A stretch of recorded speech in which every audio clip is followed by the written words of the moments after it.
Good evening. This is Soni Irabor live, and I welcome you all. Well, today we're looking at wellness in very different ways, many ways. I look at myself sometimes and I say, well, I'm a lucky man. I'm lucky to be alive. I'm lucky to be feeling well. Well, do I have enough wellness around me? Maybe. But I have a very distinguished medical doctor here who has taken it upon himself to ensure that when we talk about wellness, it is with sincerity, commitment, and indeed hard work. Okay, so what is it about wellness? What about the things we eat? How much of physical exercises do we do? This whole thing about genetically modified organisms, what are they? Are they really for real?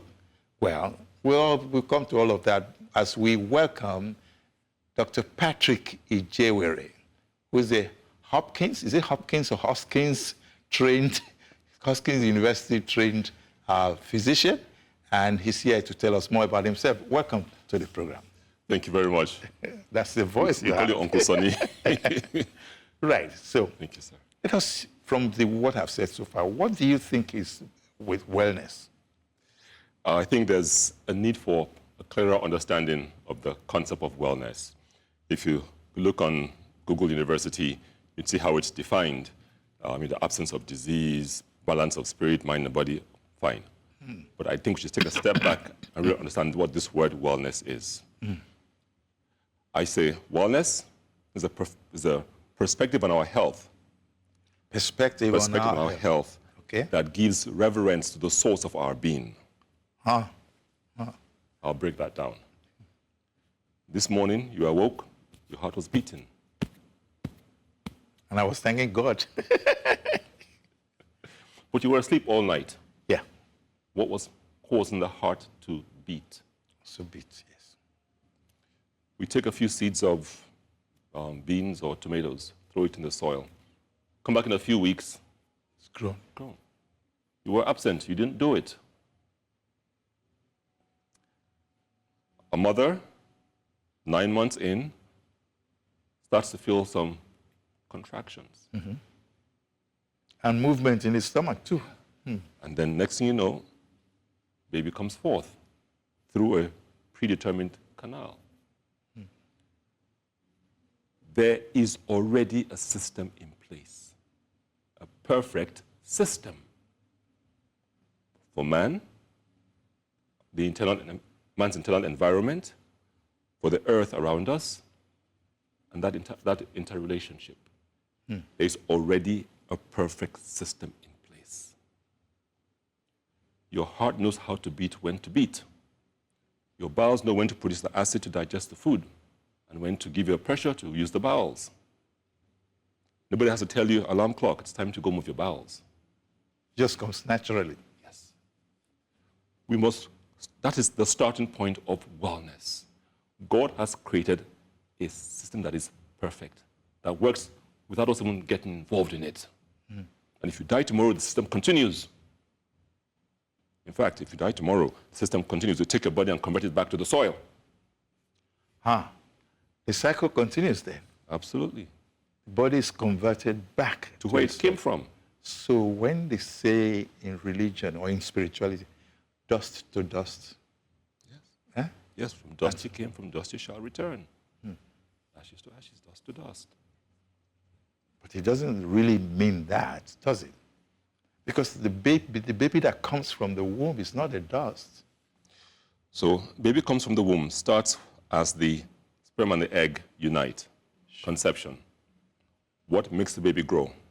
If you don't feed that mother nutrition, which comes from the earth, that fetus is not growing.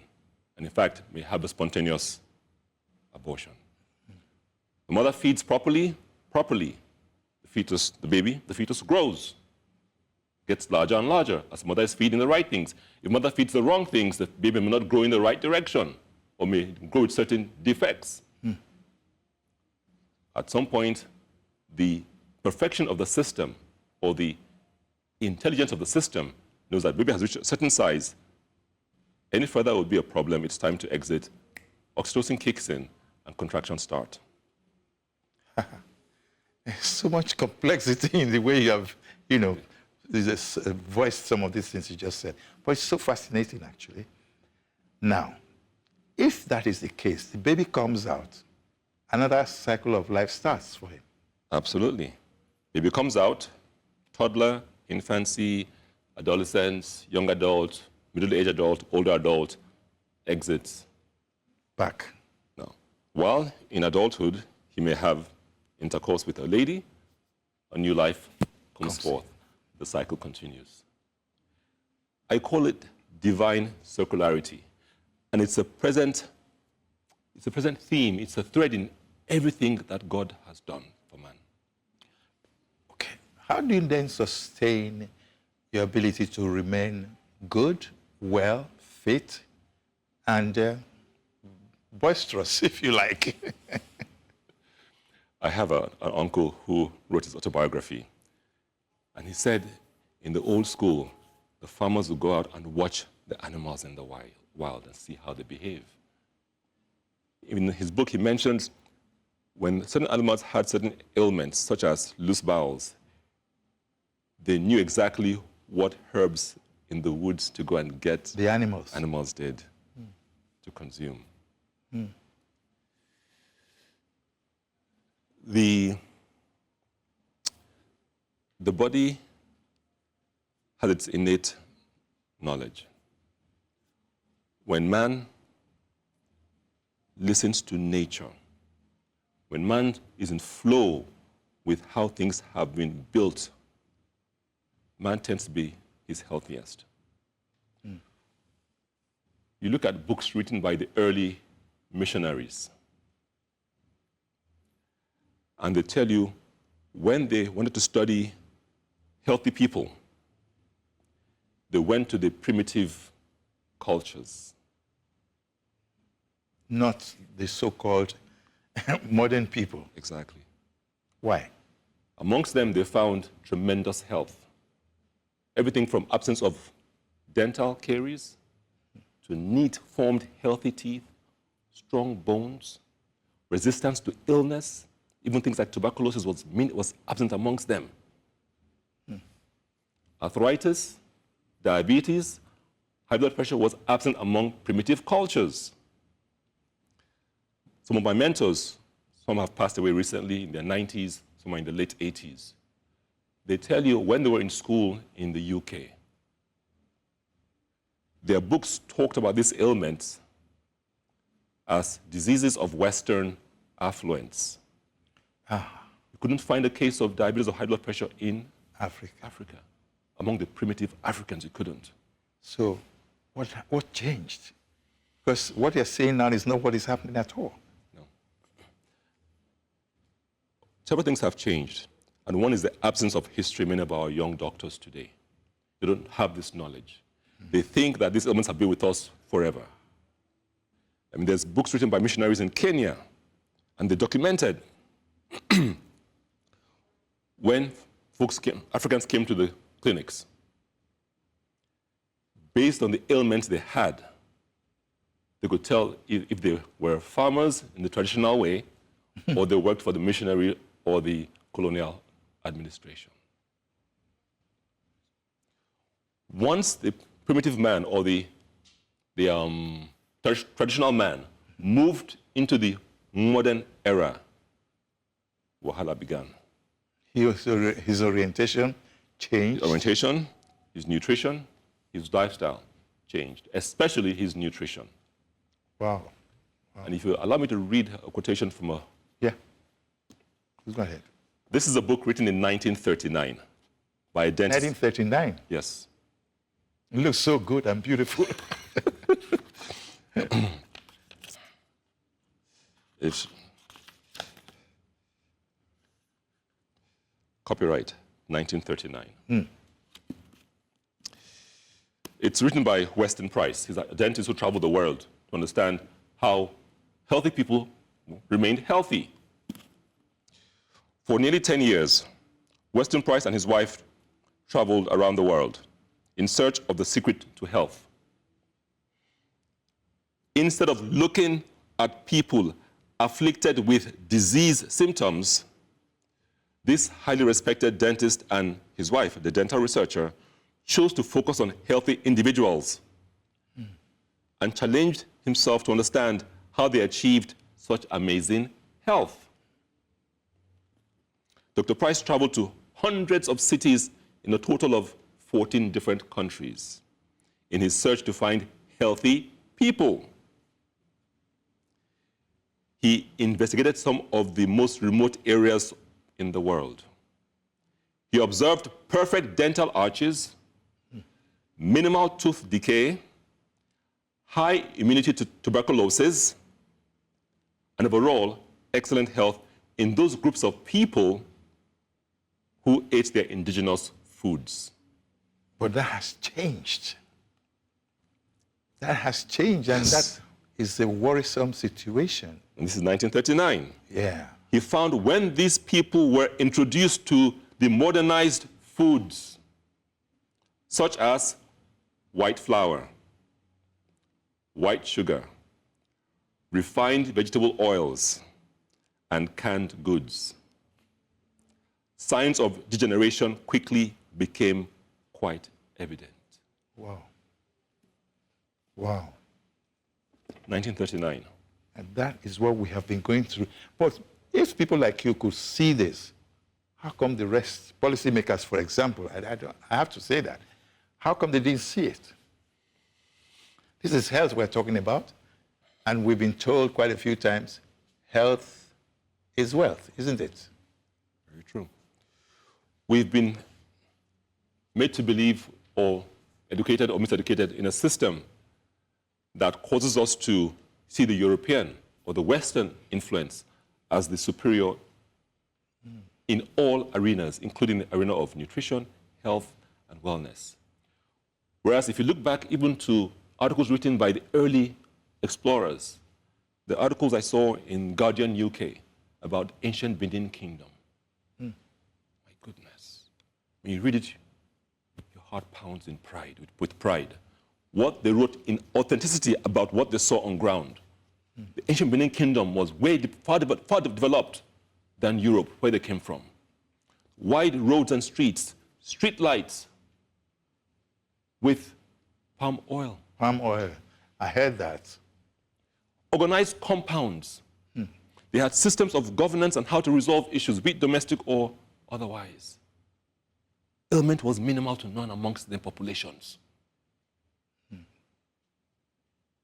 So from so many perspectives, it was written and documented that, quote-unquote, our ancestors knew how to live healthy. Yeah, well, before we go on our first break, I need to ask you a question that has bothered my mind. You've taken us back in time. History, very good. It's good for us. Where did our people lose it to the point where they became the victims, in quotes, because it looks like the voluntary victimization. They became the victims of brainwash to the extent that they let go what made us well and fit. What happened? When did our people get to that level of being brainwashed to look the other way? It was a gradual process. It was a gradual process. And to some degree, even deliberate. Deliberate on whose part? Those who wanted to conquer us. They had to make us feel less. They had to make us feel subservient, inferior. Inferior. And yes, we played into it also.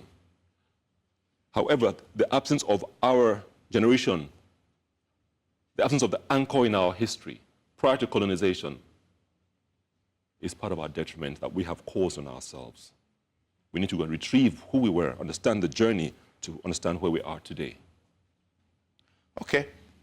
When we get back, we'll be giving you some more stories regarding the processes of regeneration, wellness, fitness, and of course, GMO. I keep saying that. Well, we'll be back after the break.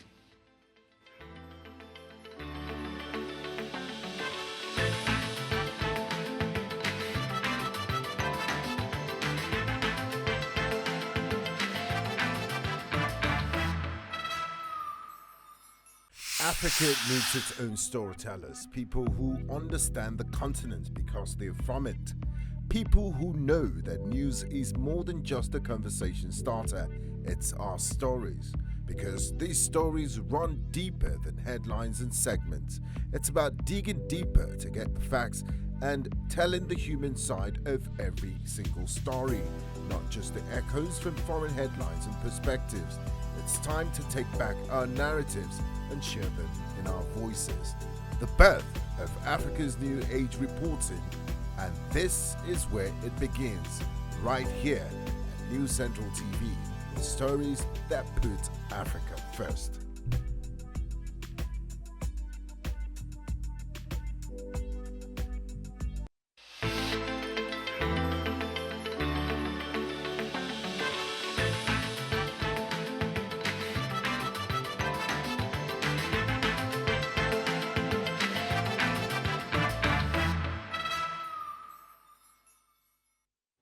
Welcome back. Yes, this is Soni Irabor Live, and I have Dr. Patrick Ijewere, who is a wellness specialist, a medical doctor, and we've been going back in time regarding how Africans used to look so fit. And then, of course, colonizers came and began to change our mindset. Now, mindset, relationships, how come those that were educated by the colonialists became so unwilling to change from their colonial ways or their English Western ideologies?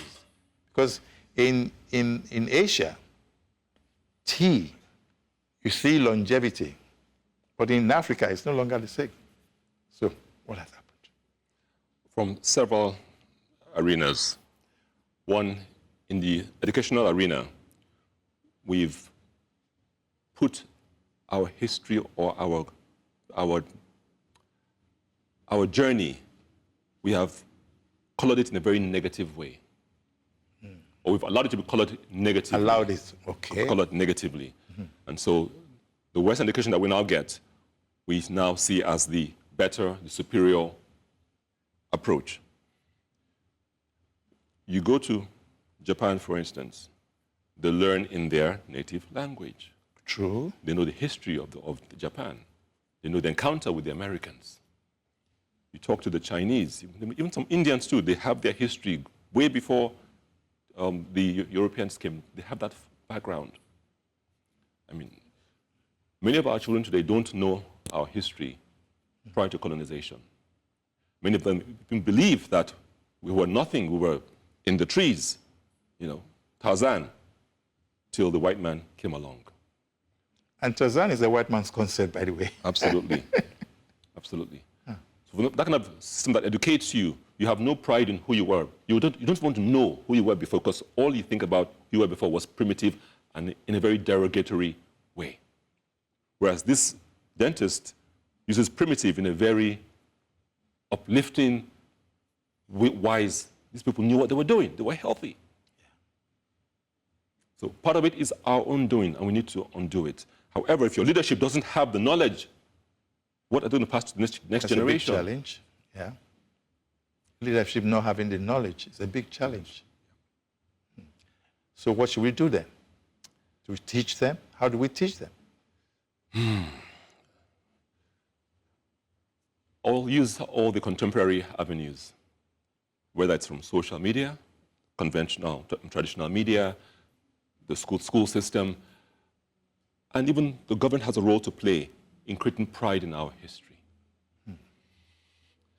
If you have a Minister for Health, for instance, who hasn't got the knowledge of our prior history, he will think whatever comes from the West today is the solution. He would not think of something traditional. Let's take, for instance, during the COVID arena. Our brothers in Madagascar came up with a COVID preparation. That was locally made from the herbs. Herbs, yes. Right.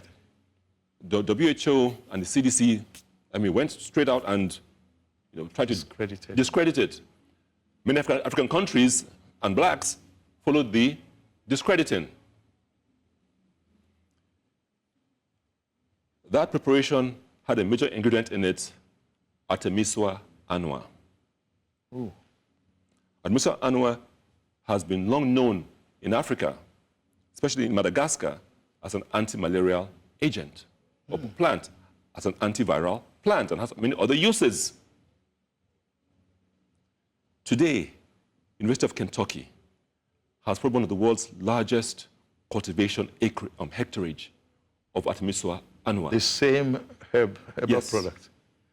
They have done the research, and they said it's antivirus, it's anti-COVID, it's even anti-cancer. Wow. The same thing we joined the whites to poo-poo and disregard and talk down to Madagascar. And Madagascar has been left in the cold, as it were. Yeah. Whose fault is that? When you have no pride in, or have no base, you don't have the foundation to have pride, take pride, or look objectively at what your own people create, you're likely to do what? Always imbibe what the West is throwing at us. It brings to mind the issue of bitter leaf. Yes, sir. That is now being, oh goodness gracious, bitter leaf that is so basic to us at home here is now being produced by pharmacists in the United States and being advertised. Capsule. Yes, sir. Yes, sir. Oh, wow. So what should we do in such a situation? Our leaders in the health field need to go back to school and understand our history. Another book I've brought here is, this is volume 1, there's volume 2. What's the title? Nigerian Medicinal Plants and Traditional Medicine Practices, Book of Abstracts. These are articles published in journals, African and international journals. Tons of abstracts. Research done by our universities, by our pioneers at Ife, Ibadan, Nsukka, Zaria. We have over 100 plants that they've documented, either preventive or therapeutic against malaria. If our leaders in the medical field don't have this knowledge, they will not teach it in the school. No, they won't. Be it the medical school or pharmacy school. And whatever the West throws at us, they'll jump at it. Whereas we had the herbs to prevent malaria and treat it. Uncle Soni, let me make a very bold statement. Malaria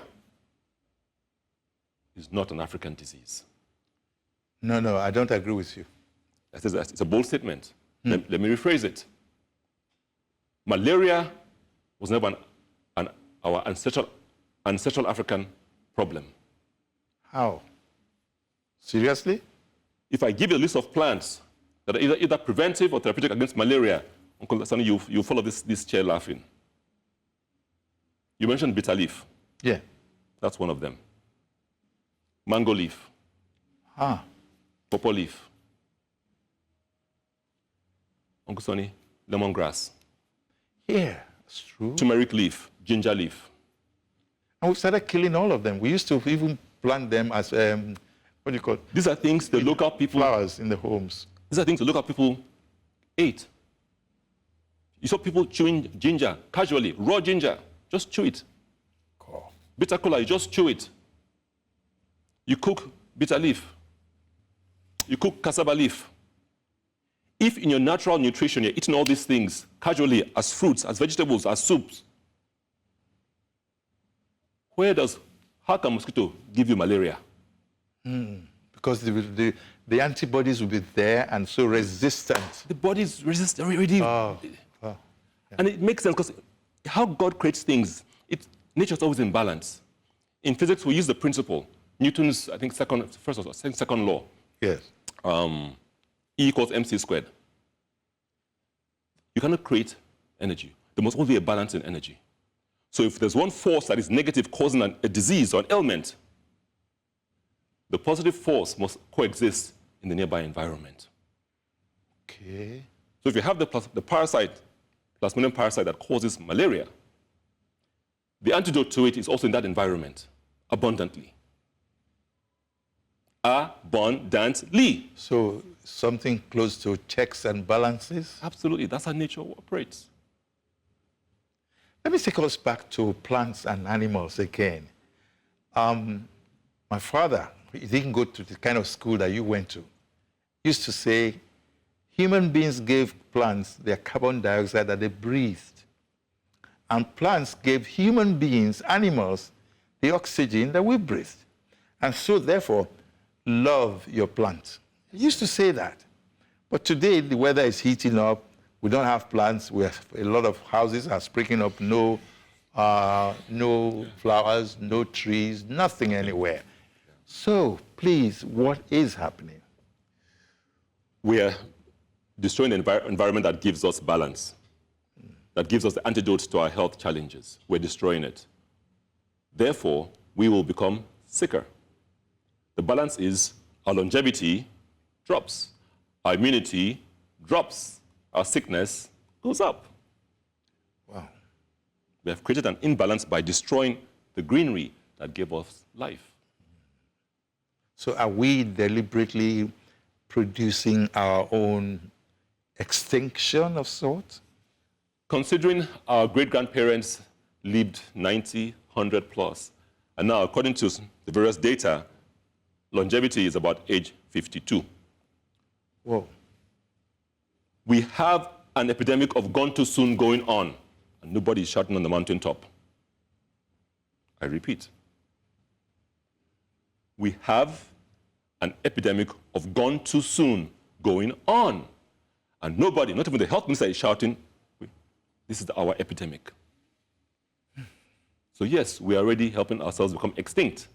If longevity has gone from that generation of 90 or 100, my great-grandma, I met her, age 110. Just last week, lost two colleagues, one a medical doctor, female, and the other... Dr. Irigi, I think. Professor Irigi? No? No, female on the mainland. Yeah, this is another female too that died in UBCH. Okay. This one died here in Lagos. Wow. Over the weekend. And then a colleague of mine, co-parishioner, in fact, he's parishioner at Falomo, slummed. Yes, the advertising guru. Yes, exactly. Celio Kogun. Yes. Wow. Yes.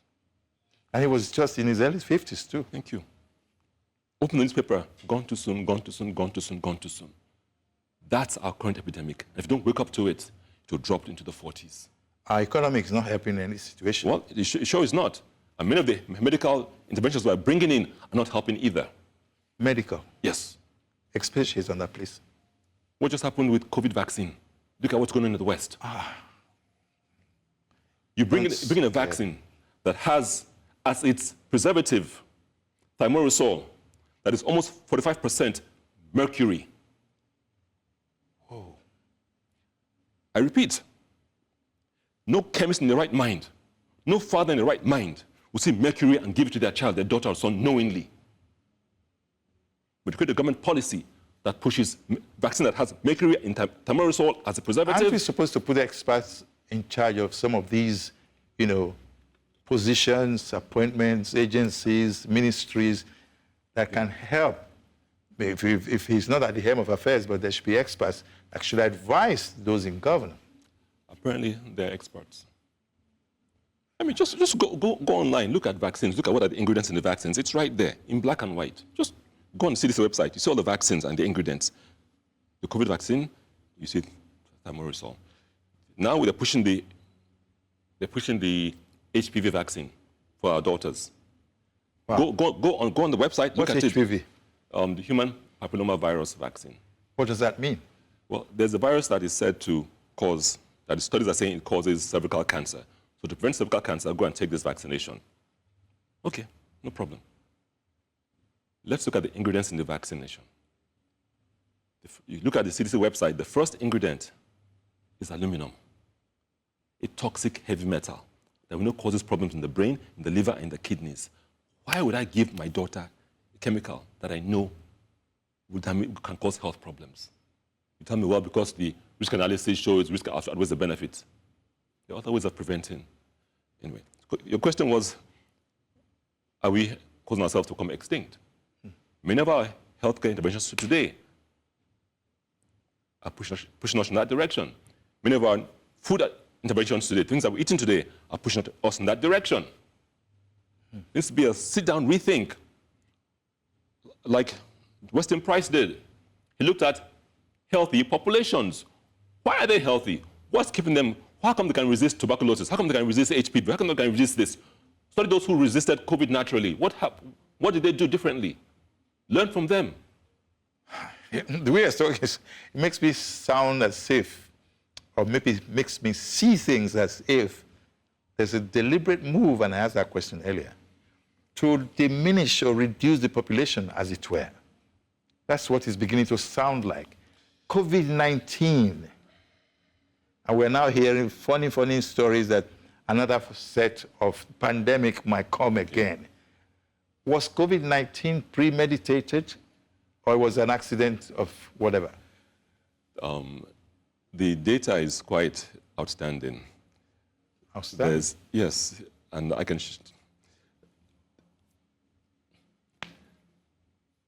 We know COVID was a biological weapon. It was created by man. It was altered by man. Biological weapon. Yes. The word weapon alone is scary. Absolutely. The coronavirus occurs naturally in nature. You now put it to what's called gain-of-function research, in which you make it more lethal, deliberately. You get funding to do what's called gain-of-function research. Coronavirus is everywhere. You and I, if you check us, we have coronavirus exposure from before. I mean, causes simple cold symptoms. No wahala. You now make it more lethal, deliberately. It's not only coronavirus. There are many other viruses and bacteria that have gone through this lethality gain of function. And the US, the UK, Russia, they have institutes where they create these biological weapons. Why would they create such things when they know that it's going to create a problem for their countries, the countries they colonize, and other, hopefully well-meaning countries? Do I have the answer for that question? I'm not sure. Okay, let's go back to not back. I promised us that sooner than later we'll be having GMO, genetically modified organisms. Is that correct? Mm-hmm. Why would anybody want to genetically modify organism? The reasons they give range from to give you higher yield. It will make your crops resistant to certain... Plant-based, or that's what you mean, right? Yes, make the plants resistant to certain, whether it's viruses or pests. It helps us prepare for larger population growth, and these are all the reasons they give. But really, those reasons don't really stand up to scrutiny. The one about yield. You plant the seed. Yes, in that first cycle, you may get high yield. Okay. But that seed is designed so that if you replant it, yield drops. So you can actually design a seed or a plant, as it were. Yeah. With the gene, so that when you replant it, production, yield drops. Because they want you to do what? Come back and buy the seed from me. I have the patent on that seed. It's a GMO seed. What if I don't have the money to do that, since I'm used to the normal cycle of regeneration, as it were? Poverty, starvation, or I come and take things that you have that are of value to me, be it inside the ground, oil, gold, bauxite. There's some very serious... Okay, go further about the GMO. Okay. Because we have a lot of it now, so we're told. The yield argument. There's the argument of population is increasing, so man has to find other ways of creating more efficient agricultural systems. Uncle Soni, 1970s, I remember, under one of our head of states then, something called OFN. Yes, Operation Feed the Nation. Yes, that was Shagari, I think. They told us that by the year 2000, if we don't do certain things with agriculture, we would have problems with feeding our population. Mm-hmm. And so they began to bring in all kinds of agriculture. Also Basanjo, actually. Basanjo. General Basanjo, when he was military ruler. Right. They began to bring in all kinds of inputs into agriculture, such as pesticides, herbicides. Tamalin 20, Jesus. Then, in the 1980s, we had another one called Green Revolution. Revolution, okay. They told us by the year 2020 something, if we don't do this now, we would have problems feeding our nation. We're still here. We're feeding ourselves. So that whole argument of population is growing, you want to feed the population, this is an avenue, doesn't hold water. Nigeria, we farm less than 5% of our arable land. Arable land, yeah. Our issue is not production. It is the infrastructure to get the produce from the farms to the city, or storage, or a way to preserve it in a natural way. That's our issue. We get supplies every month from certain states, and they tell you the amount of wastage that occurs in the farms. Yes, yes. In Edo State, in Benue State, huge wastage, because farmers cannot access markets. Market is not as efficient, and the roadways are good. a wahala. So the problem is not... So, okay, but how do you manage that disconnect? Because the people don't have access to the land they're supposed to till for produce, right? Now, there's also the far-reaching, unfortunate issue of not having motorable roads. Yeah? Then we have so many countries that have railroads into the hinterlands. Yeah. And as large as this country is, we're still dealing with two parallel railroads. One to the east, north, and one to the north-south to the east, one north-south to the west.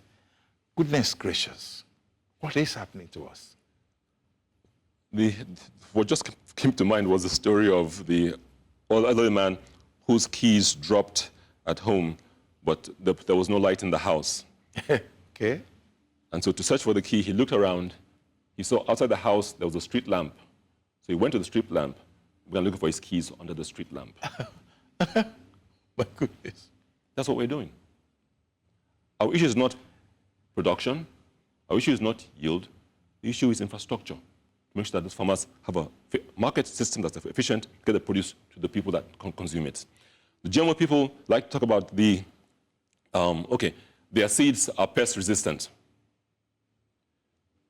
Pest resistant just means that if the pests are bothering your plants excessively, talk to the experts in the field, and they tell you that means the plant's immune system is gone or is compromised. The plant's immune system is tied to the soil immune system, the soil nutrients. If you overplant in a particular space of land, at some point you deplete. So the nutrients are gone? Are gone. The plant is deficient. And so the parasites or the pests can easily deal with the plant. So that's why farmers used to leave one portion of land for about a year, 2 years, untilled, and then go to another area, because they're farming. Yes, sir. They rotated the land. Yeah. Given enough time for that land to rejuvenate. Well, I thought we had our own local scientists, didn't we? So the whole issue of safety and the way we perceive things used to come to mind. The GMO folks use this, I think we have what's called armyworm up north now, dealing with the tomatoes and dealing with, I think, cowpea. Hence, our government has allowed the commercialization of GMO cowpea. GMO cowpea is black-eyed beans, it's beans. Yeah. Now they've allowed GMO corn, which has BT corn, which has a particular pest-resistant gene in it. All the reasons they give why we should go GMO, none. Uncle Soni, if I give you a GMO corn to eat, you eat 5, you'll still be hungry. You eat 1 of our local corn, you eat 1, your belly is full. But there's a problem. The GMO corn seems to be gaining more ground and space than the local organic and natural ones. So how do we make sure that doesn't happen? Enlighten the people. Pound for pound, this is an inferior product. It's lacking a lot of micronutrients. He who consumes food that is deficient in micronutrients, plants that are deficient in micronutrients, cause their body to become deficient. A deficient body chronically would result in chronic degenerative or inflammatory diseases, be it high blood pressure, be it diabetes, be it arthritis, be it asthma. Many of our ailments of today, which we call non-communicable diseases, are the body simply saying to us, we haven't taken care of it. Okay, well now, I like the way you have taken us back to our ailments. GMO didn't cause those ones. It's our lifestyle that caused it, right? So what have we done wrong to change our lifestyle? Several areas. Okay. I have a mentor who says half your body is legs. Mm-hmm. My mom tells stories of walking from Uromi to Ogwashuku. Wow. Wow. That's so tens of kilometers. Today, we have become very sedentary people. We sit in the office, nice chair, AC, sit in the car, sit in the house. How much physical activity do we do? Our great-grandparents were active, whether they were farmers or they were, traders, or they were busy with their hands every single day. Look around us, all the mammals that God created, every day they're doing some kind of physical activity. From the huge elephant, to the porcupine. Constantly walking, moving, yes. yes. But we are sitting down. Today there's an ailment called sitting disease. That is a risk factor for so many of our chronic degenerative ailments. 2004, National Geographic did a study. They looked at cultures around the world.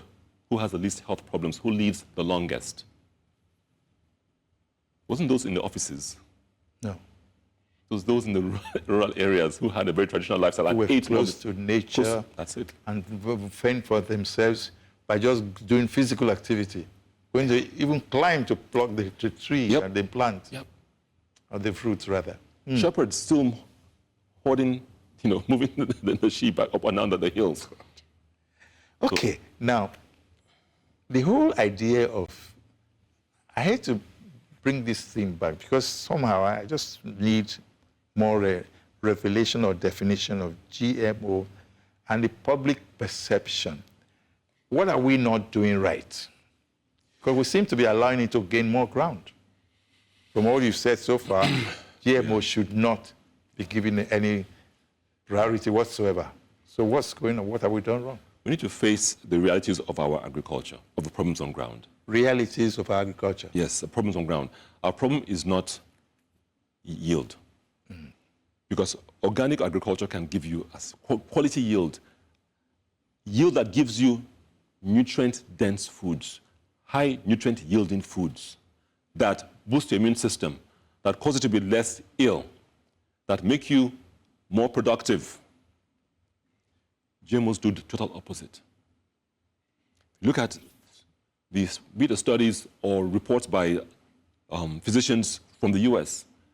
They tell you when the clients come in with health issues and they look at their nutritional profile, take them off GMO, put them on natural organic foods, the ailment reduces, in many cases even goes away. So we need to tie nutrition and agriculture together.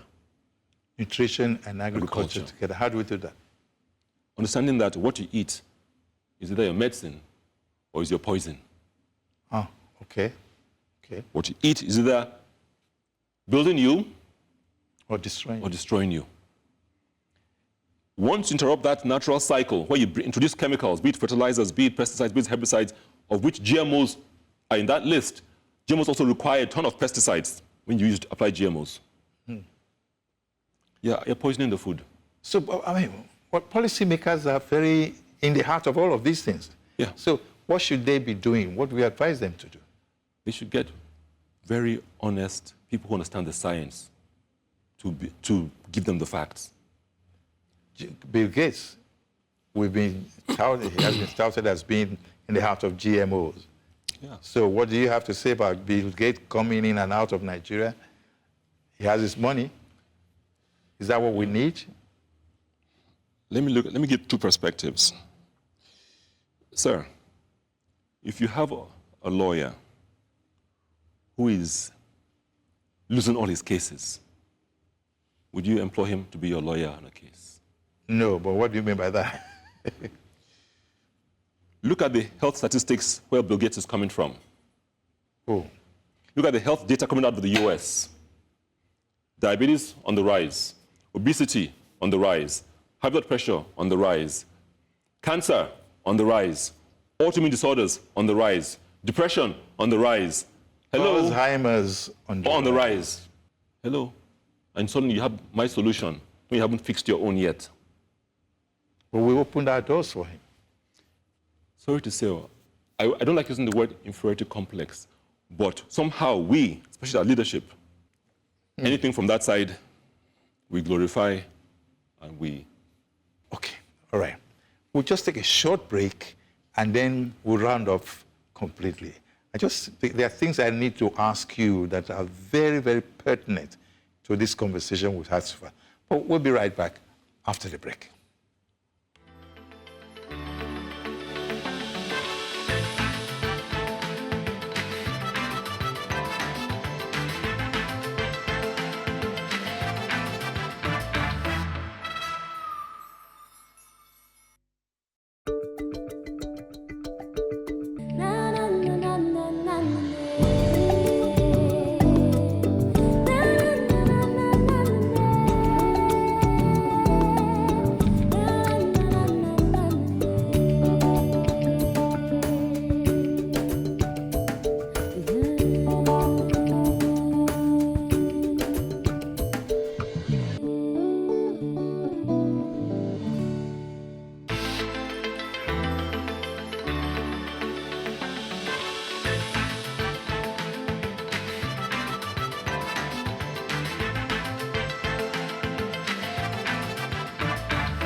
Welcome back.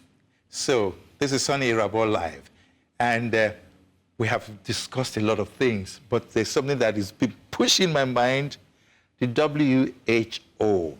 What was it established to do? That's World Health Organization. Why is it there? Is it there for our interests or for what? Originally for global interest, to assist countries deal with health issues, to have a platform where we can discuss and get some of the best practices, exchange ideas, and just create a platform for us to improve health in all our nation states collectively. Unfortunately, things are changing. The funding of WHO has changed dramatically, to the point that certain individuals, organizations, have taken control of the financing. And so the agenda seems to be what's been pushed. Next week, we have the World Health Assembly meeting, and there's certain amendments that they want to literally impose. Or what are those amendments?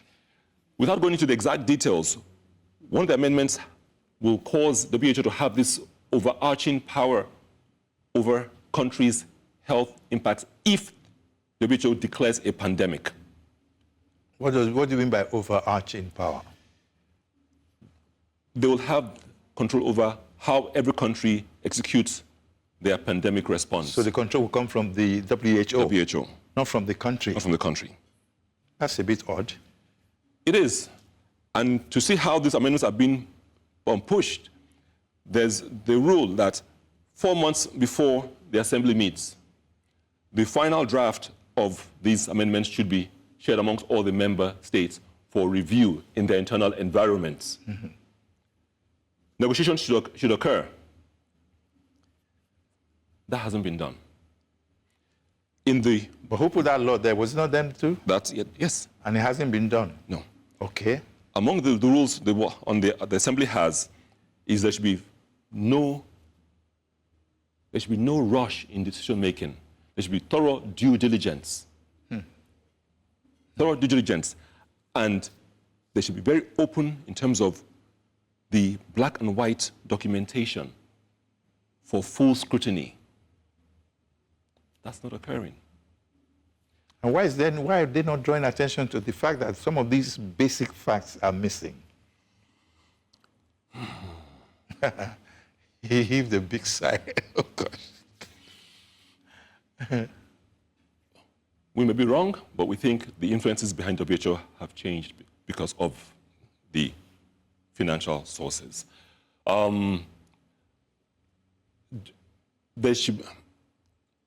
The original platform where the WHO wasn't seen as a bully organization, but as a collaborative organization, is being shifted. It's shifting. And if these amendments go through, that's more or less what will happen. Now, some say, well, it allows poor countries to have even access to things like vaccines and preparedness and other things they may need in case of future pandemics and lockdowns, There are regional differences in disease occurrence. Mm-hmm. And then, of course, there's the vaccines that in the COVID time that they don't even go well, and it's been now proved to be wrong. Absolutely. So what's the guarantee that... That's part of the concern with the amendments. You've already shown us that some of your prior behaviors have been very risky and caused damage to thousands of people globally. Millions, more like. Thank you. So we're not going to trust you and give you this blanket power to impose certain guidelines or certain protocols in case of another pandemic. I hope Nigeria doesn't fall prey to that kind of game. There's a document online that has been put out by, I think it's Christopher Smith, and it's asking elected officials in member states to review and sign that they must respect the protocols. Well, yeah, I have to thank you for giving us this depth of knowledge from you, taking us back in history as well. But we must sign off now. Soni Irabor Live has come your way. This time we looked at her wellness, physical side of it, historical side of it, and all of it. Dr. Patrick Ijewere, most welcome all the time. Thank you for sharing your knowledge with us, and we pray that honestly be able to do the right thing as should be done so that things can get better for all of us. Soni Irabor Live is signing off, and next week is another. Thank you for being with us. Bye-bye now.